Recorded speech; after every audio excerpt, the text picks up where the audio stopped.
beneath a tangled wig that looked like it had weathered years of rough days. When he finally looked into the mirror, he froze. The face staring back was not Michael Jackson, not even close. It was a tired-looking man. Someone who had spent nights in the cold. Someone who lived without comfort or applause. His clothes were worn. His shoes looked old. His hands were made to look rough, like they had held more struggle than joy. Michael touched his own cheek in disbelief. For the first time in his life, he could stand in front of a mirror and not see a superstar. The makeup artist left, unaware of what her skill would lead to. After she was gone, Michael and his assistant gathered a few simple items. A small cardboard sign, a plastic cup, and an old jacket with a missing button. Michael held the jacket for a moment. It was strange to him he owned beautiful, tailored clothing, but this one piece, rough and torn, carried a weight he had never experienced. He put it on slowly, as if stepping into another person's life. As he walked out the back door of the building, the early morning light touched the streets. The city was waking up. Cars beeped in the distance. Birds chirped above. Shop owners opened their doors. And people walked quickly, heading to work or school, hardly paying attention to anyone around them. Before stepping onto the sidewalk, Michael paused. For a moment, doubt whispered to him. What if someone recognizes me? What if this is a bad idea? But then a deeper thought rose inside him, a gentle but strong desire to learn, to feel, to understand. He took a breath and walked toward the busier part of the street, staying close to the buildings at first, observing quietly. He noticed how people's eyes moved, how fast they walked, how many seemed in their own world. Many looked tired, rushing to start their day. Some looked stressed, carrying heavy emotions on their faces. No one looked at him. He found a spot beside a store wall where the morning sun wasn't too harsh. He sat down slowly, feeling the cool concrete beneath him. It was harder than he expected, and for a moment, he shifted uncomfortably. Then, he placed the cardboard sign in front of him. It read simply, "Anything helps. Thank you. Fichter defined. And defor. Fichter defined. Of God. And defined." He wasn't asking for much. He wasn't even thinking about money. He just wanted to see reactions, the small glances, the rushed footsteps, the brief moments where someone might stop, or might not. As the minutes passed, he began to feel something strange. People walked by him without looking, without slowing down, without a pause in their conversations. He had never experienced this before. Everywhere he went in his real life, people stared, pointed, shouted, laughed, or cried with excitement. But now, as a disguised stranger, he was completely unnoticed. He watched people pass him like he was part of the wall. He felt a quiet chill inside. He felt something he had not felt since childhood, complete invisibility. A group of teenagers walked past, laughing loudly, carrying their backpacks. None of them looked at him. A businessman talked on his phone, stepping around Michael without breaking his conversation. A woman pushing a stroller moved by quickly, never lifting her eyes. Michael lowered his head, trying to understand the feeling. It wasn't anger. It wasn't disappointment. It was something softer, something almost sad. The world was full of people, yet he had never felt so alone. He held the small cup loosely in his hand, not expecting anything. A breeze brushed past him, carrying the smell of coffee from a cafe down the street. He watched the sunlight move across the pavement. He listened to footsteps, cars, laughter, and conversations that felt miles away, even though they were just inches from him. He realized how easy it was for someone to become invisible in a crowd, not because people were unkind, but because so many were busy, distracted, or lost in their own worries. He wondered how many times in his life he had walked past someone without seeing them, without noticing the quiet story sitting right in front of him. As the first hour passed, something inside him began to shift. He was beginning to understand the world from a new angle, an angle he had never been close to before. People moved around Michael like a river that never stopped flowing. As he sat on the sidewalk in his disguise, he realized that the world did not slow down for anyone, not even for someone who looked like they had nowhere else to go. The morning rush turned into late morning traffic, and he remained on the same spot, watching different faces, different moods, different walking styles. Yet none of those faces paused long enough to truly see him. At first, he tried to stay calm and simply observe. But the feeling of being invisible grew stronger with every passing minute. He looked down at his clothes, loose, faded, and worn. His hands looked older because of the makeup, and the wig made him feel heavier. Even though he knew he was still Michael Jackson inside, he felt like a completely different person on the outside, and that new identity came with a loneliness he had never known. A few people did glance at him, but the glances were quick, almost like reflexes. Their eyes landed on him for half a second, then moved away, as if they were afraid to hold the moment too long. Some looked with curiosity, some with uncertainty, and some with hurried indifference. It struck him deeply the way people looked, but didn't see. A man walked past holding a coffee cup and a bagel. He was talking on his phone, speaking about a meeting he was late for. He stepped close enough that Michael could hear every word. Yet he never once looked down. He didn't even realize he had walked around someone sitting on the ground. It was like Michael had become part of the sidewalk, just another shape to avoid. Moments later, a woman wearing a bright yellow jacket approached with fast steps. She had earphones in her ears, listening to something cheerful. As she passed him, she slowed down for a second, looked at him, and then continued walking. Her look wasn't unkind, it was simply quick, unsure. The kind of look someone gives when they don't know what to do. Michael watched her disappear into the crowd and wondered how many times she had hurried through her own day, unaware that a single kind moment could make someone feel seen. Then came a group of friends, perhaps college students. They were laughing loudly at something one of them said. As they neared Michael, their laughter softened, and some of them looked in his direction. One of the young men's eyes lingered for a moment before he glanced away. Another girl in the group pressed her lips together, as if she had something she wanted to say but kept it inside. They walked past without stopping, their laughter returning once they were several steps away. Michael felt the energy of the world move around him, but none of it touched him. A little later, an older man pushing a shopping cart full of groceries passed by. He walked slowly, carefully guiding the cart along the sidewalk.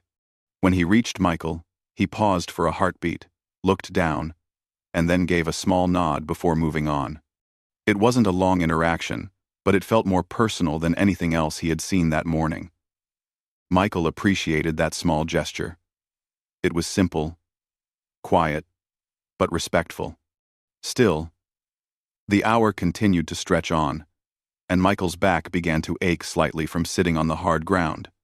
He shifted positions, trying to get more comfortable. He folded his legs differently, leaned against the wall behind him, and held the small cup a little more securely. He understood now that sitting like this for hours was not easy. It tested the body, and it tested the mind even more. A soft breeze moved through the street, lifting loose pieces of paper and brushing against his face. The air carried the smell of warm pastries from a bakery up the street. People were lining up inside for breakfast, chatting and laughing, completely unaware of him.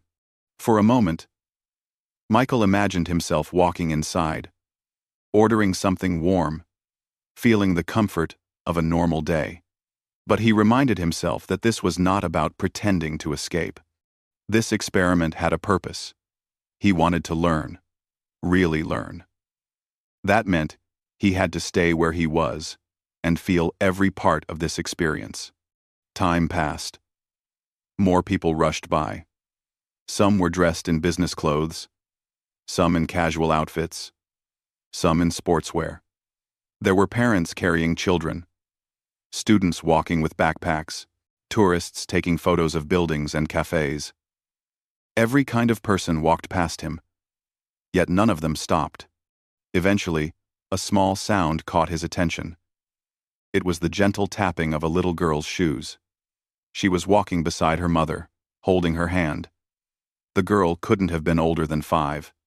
As she passed Michael, she looked directly at him with innocent curiosity. Her mother tried to guide her forward, but the girl slowed down, still staring. Michael smiled gently at her, even though she didn't know who he was behind the disguise. The little girl tugged on her mother's sleeve and whispered something. The mother looked down at her, then at Michael, and offered him a polite but cautious smile before walking away. Even though they didn't stop, the girl's honest gaze stayed in Michael's mind.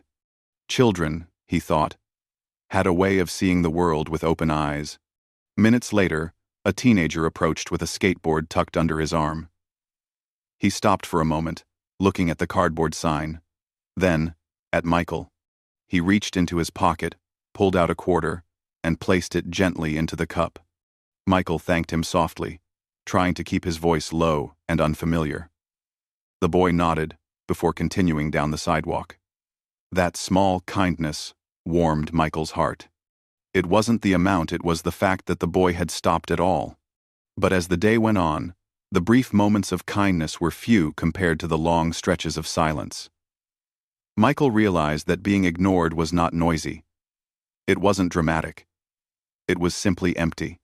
The world kept moving, and he was like a quiet shadow on the edge of a busy scene.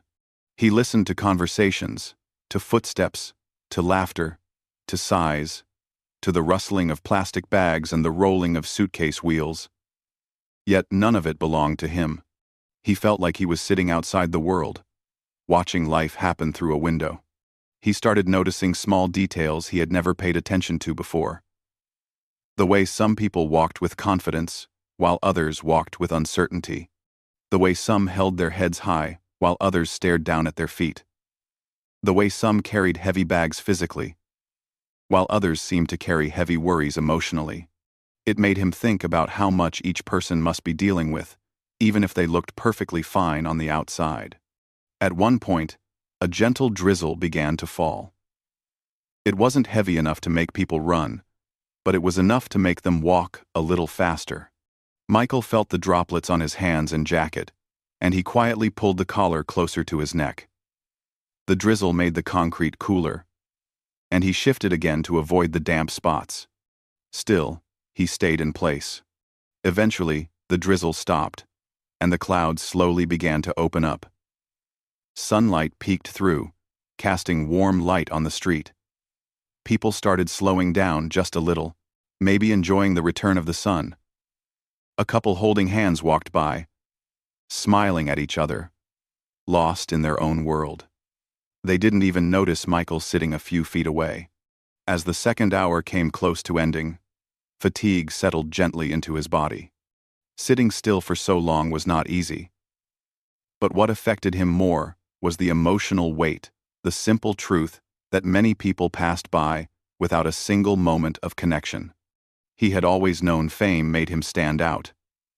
But today, the disguise showed him the opposite side of life. The side where someone blends into the background so completely that others forget to look at them. The experience was not dramatic or loud. It was quiet, soft, and humbling. Michael leaned back against the wall again, taking a slow breath. He realized he was learning something important.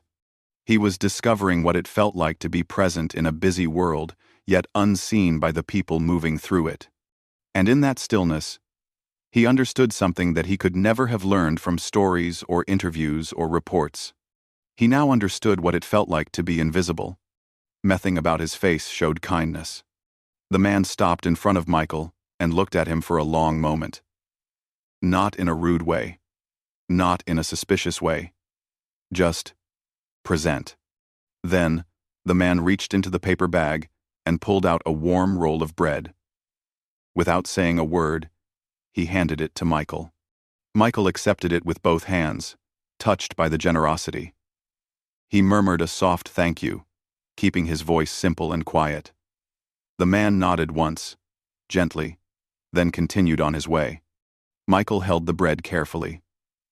The warmth of it spread into his fingers, chasing away the morning chill. It amazed him that someone who seemed to have so little was willing to give something away. That kind of kindness didn't make noise, didn't seek attention. It simply existed, quietly, but powerfully. As time went on, the crowd started shifting.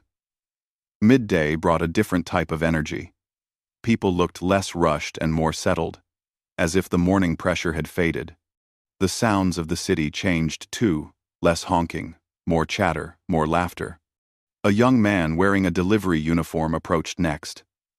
His backpack looked heavy, and he seemed tired from walking. But he paused when he saw Michael. He reached into his pocket and took out a few coins, $3 in crumpled bills and some change. He dropped them gently into the cup, then gave Michael a friendly nod before jogging off to his next destination. Michael felt the weight of the coins through the cup. They were small, but they meant something huge. They meant someone cared, even if only for a brief moment. Soon after, a woman in a business outfit walked toward him. She looked tired but kind. She didn't speak or hesitate. She simply placed 3 wrinkled dollar bills in the cup, adjusted her purse strap, and walked away quickly. She never made eye contact, but her actions showed more than her eyes ever could. Michael wondered if she had done this before. Maybe she helped people whenever she could. Maybe she had once needed help herself. Or maybe she just acted from instinct, the instinct to give something, even when she had little time. He didn't know her story, but he appreciated her presence. As each small moment unfolded, Michael began to feel a warm truth rising inside him. People were not heartless. They were not blind or uncaring. Many were just busy, tired, unsure of how to act, or afraid of doing something wrong. But kindness still existed in small coins, in a piece of bread, in a child's innocent curiosity, in quiet generosity. Every gesture, even the smallest one, meant something to him. It meant someone noticed him, even for just a second. Still, the moments between those gestures were long and quiet. People continued to pass, without looking. Some were lost in thought. Some were focused on their schedules. Some simply didn't see him. And some might have wanted to help but didn't know how. In those long stretches of silence, Michael learned something important. Loneliness wasn't loud. It wasn't dramatic. It creeped in slowly, like a gray cloud that blocked the sun. Being ignored didn't feel like rejection. It felt like emptiness. He held the cup in his hand, feeling the small vibration each time a coin dropped. But more often than not, there was no vibration. There was only quiet. But then, as the last minutes of the 3rd hour approached, something happened that he didn't expect. A woman in her 60s walked slowly toward him. Her hair was gray, tied neatly under a scarf. She wore a long skirt and comfortable shoes. She carried a small handbag that had clearly seen many years of use. Unlike everyone else, she didn't walk past or glance quickly. She stopped right in front of him. Michael looked up, expecting her to drop money or perhaps say something brief, but she did neither. Instead, she knelt down slightly, just enough to be closer to his eye level. Her eyes were soft, warm, full of understanding. She didn't judge him by his clothes or appearance.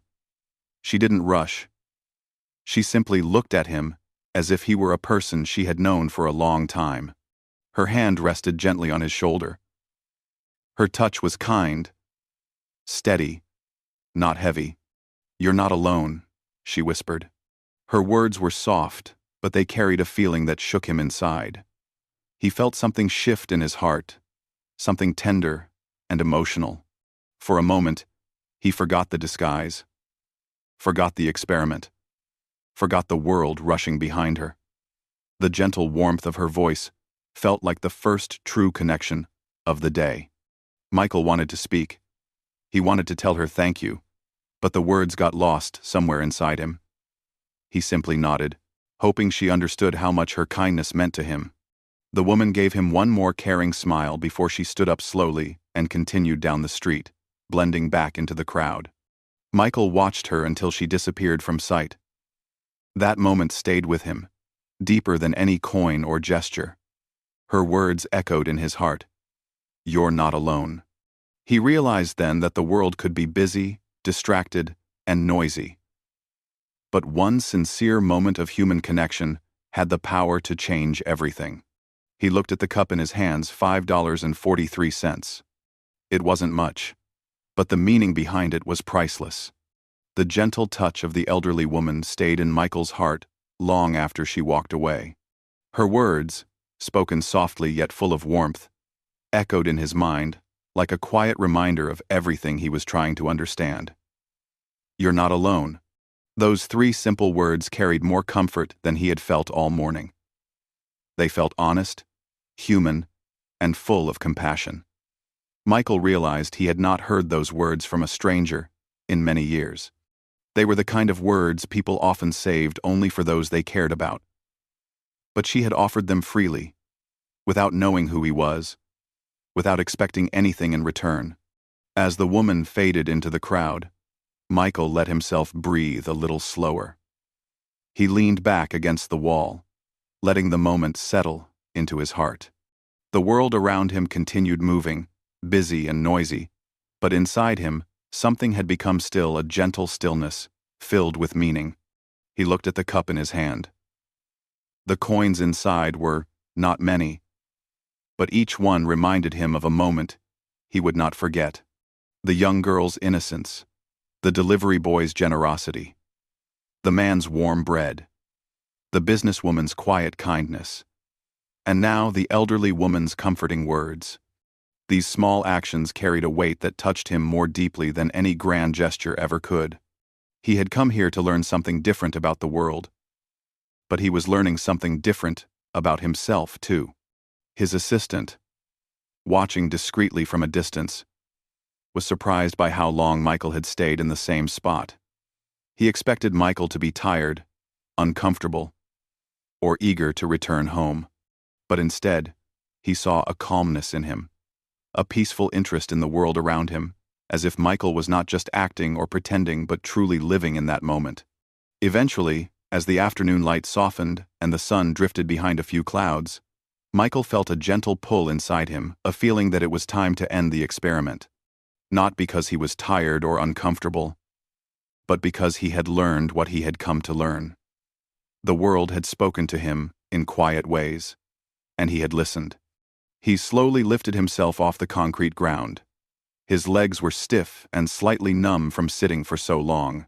He brushed the dust off his jacket and stretched his back carefully. For a moment, he simply stood still, letting his body adjust to standing again. A few people glanced at him as he rose, but their eyes moved away quickly, not recognizing him at all.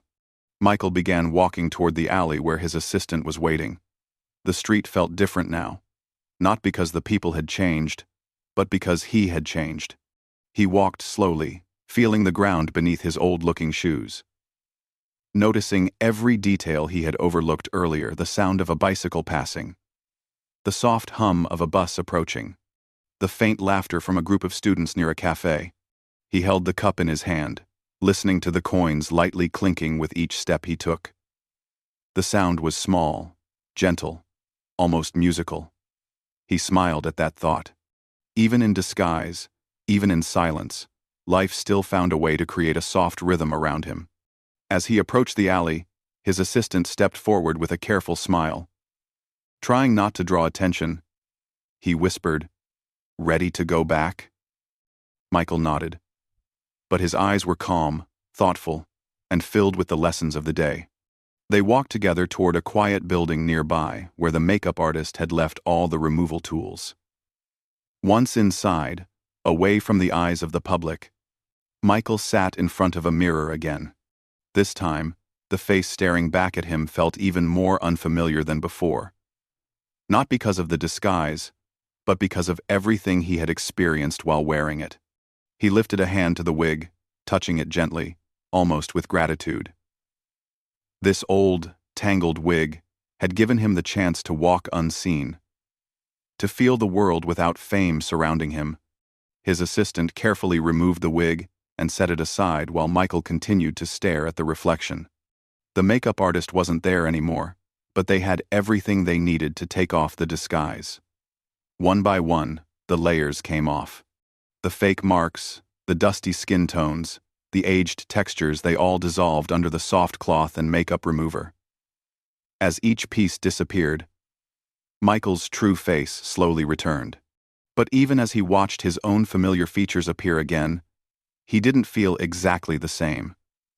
It was as if part of the experience stayed with him, woven into the quiet places inside his heart. When the last bit of makeup was gone, he leaned back and looked at himself carefully. The superstar everyone recognized had returned, but he felt more grounded than before. He felt like he had walked through a different world and returned with new understanding. He set the cup on the counter and looked at the coins inside. $5.43. He counted it softly under his breath, but it wasn't the amount that mattered to him. What mattered was the story behind each coin and the gentle moments they represented. His assistant asked, "Do you want me to throw these away?" Michael shook his head immediately. "No, I want to keep them," he said in a soft voice. His assistant nodded respectfully. He knew this experiment had meant more to Michael than words could express. Later that evening, as the day turned into soft twilight, Michael sat quietly in a private room, thinking about the elderly woman who had touched his shoulder. Her kindness had opened a door inside him, a door to something gentle and meaningful. He felt a deep desire to do something in return, even if she never knew it was him. He asked his assistant to try to find out more about her, not to disturb her or reveal anything about the experiment, but simply to understand where she came from and whether she needed help in her own life. He wanted to support her quietly, just as she had supported him with a single, gentle moment. The assistant agreed and left the room to begin the search. Michael sat back and closed his eyes, letting the memories of the day wash over him. The city had been buzzing with noise, yet somehow he had found a calm place within it. People had been rushing, yet within their rush there were small, sincere moments of kindness, moments that showed him the world still had gentle hearts. He thought about the people who had helped him. None of them had known they were helping Michael Jackson. They had simply seen someone who looked alone, someone who might need a little support, and they acted from their hearts, not from recognition or influence. That was what made their kindness so pure. As the evening lights glowed softly outside the window, Michael felt a peaceful warmth inside him.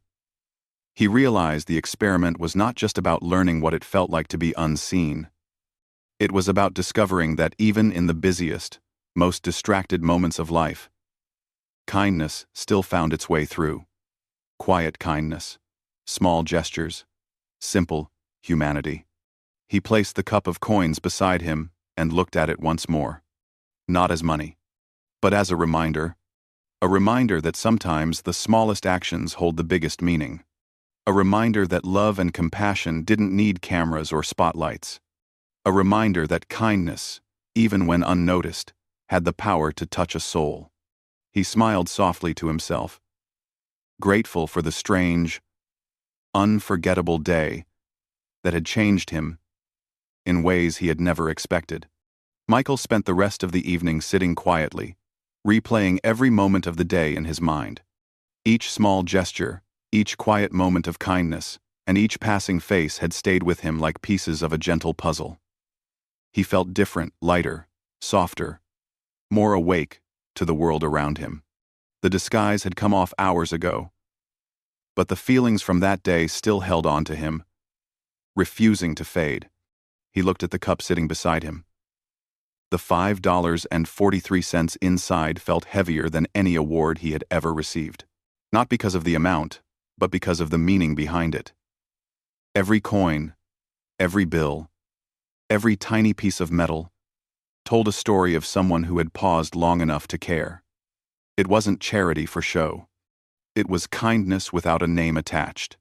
As night settled outside the window, Michael leaned back in his chair and wondered about the elderly woman who had spoken to him with such gentle warmth. He remembered the way her hand felt on his shoulder, soft, steady, and filled with understanding. She hadn't given him money. She hadn't rushed. She had simply offered a moment of human connection. And that moment had changed everything for him. A quiet knock sounded at the door. His assistant stepped inside with a thoughtful expression. "I found her," he said softly. Michael sat up, surprised at how quickly the search had worked. "Really?" The assistant nodded. "Yes, her name is Mrs. Daniels. She volunteers at a small community shelter nearby. She helps people who don't have a place to stay. And she spends her evenings there. Almost every day." Michael felt a warm admiration rise inside him. It made sense. Someone with a heart that kind surely spent their life giving more than they received. "Does she need anything?" Michael asked, his voice gentle. His assistant took a small breath. "The shelter she volunteers at is struggling. They're short on supplies, short on food, short on volunteers. They try their best. But it's difficult for them. She spends her own money sometimes to help buy simple things. She doesn't tell anyone. She just does it quietly." Michael felt his chest tighten with emotion. That woman had spoken 3 small words to him. And now, he realized that she had been speaking with actions her entire life. She didn't need praise. She didn't want attention. She simply wanted to help those who were unseen by the world. He looked down at his hands. He knew exactly what he wanted to do. The next morning, Michael arranged a quiet visit to the shelter. Not as a superstar, not as someone seeking recognition, but simply as a person who wanted to give back. He wore simple clothes and kept a low profile, allowing only his assistant to accompany him. When they arrived, the shelter looked small but welcoming. The building's paint was fading, and the windows carried signs of age. Yet the place felt full of life. People were talking, children were playing, volunteers were sorting food, and a warm smell of soup drifted from the kitchen. Michael stayed near the entrance for a moment, taking it all in. He could feel the heart of the place, the simple, steady kindness that held it together. He walked quietly through the hallway, looking at the bulletin board filled with handwritten notes and drawings. It showed 2 stick figures holding hands, with the words, "Thank you for helping us," written in a child's handwriting. It made him smile softly. As he stepped into the main room, he saw her. Mrs. Daniels. The same gentle woman who had touched his shoulder the day before. She was arranging blankets neatly on a table, humming a soft tune under her breath. She looked peaceful, exactly the way she had looked on the sidewalk. Michael watched her for a moment, his heart warmed by her quiet dedication. She didn't know that her simple act of kindness had reached a man she had never expected to meet. She had no idea that she had touched his life in such a profound way. He didn't approach her directly. He didn't want to startle her or make her uncomfortable. Instead, he spoke to the shelter manager quietly and privately. He explained that he wanted to support the shelter, food supplies, warm clothing, repair work for the building, better mattresses, educational materials for children, and enough funding to keep the place running comfortably for a long time. The manager looked at him in disbelief, his eyes filling with gratitude. "This will help so many people," he whispered. Michael nodded. "Please keep my name private," he said gently. "I don't want anyone to know. This is for her, and for everyone here." The manager understood. He promised to keep Michael's identity a secret. Before Michael left, he turned back to look at Mrs. Daniels one more time. He wanted to thank her personally, to tell her how much her words meant to him, but he also knew that she would not want attention. She had offered kindness simply because it was in her nature, and he wanted to honor that. Instead, he left a small note with the manager. The note was simple, written in gentle handwriting. "Your kindness touched a heart yesterday. Thank you for reminding someone that the world is still full of good people. Your work matters. You matter." He did not sign the note. When he stepped outside into the morning light, Michael felt something inside him shift peacefully. The air felt calmer, the sunlight felt warmer, and the world felt kinder. As they returned home, he held the cup of $5.43 again. He didn't see money. He saw moments. He saw human stories. He saw kindness that didn't need names. That evening, he found a small wooden box in his home. He opened it gently and placed the cup inside. Then, he added a small folded paper where he wrote a few quiet words to himself. Never forget what you saw today. Never forget the people who gave. Never forget the people who feel unseen. He closed the box softly and placed it on a shelf where he kept his most meaningful items, not awards, not trophies, but personal treasures that defined his heart. Days later, the shelter received new supplies, new furniture, and enough help to improve the lives of everyone who walked through its doors. Mrs. Daniels was surprised by the sudden support, but she accepted it with grateful, humble joy. She never learned who had helped. She didn't need to know. Meanwhile, Michael carried the experience with him everywhere he went. It became a quiet part of him, guiding him in moments when fame felt heavy or when the world seemed too loud. He thought often about how much he had learned by sitting quietly on a street corner for 3 hours.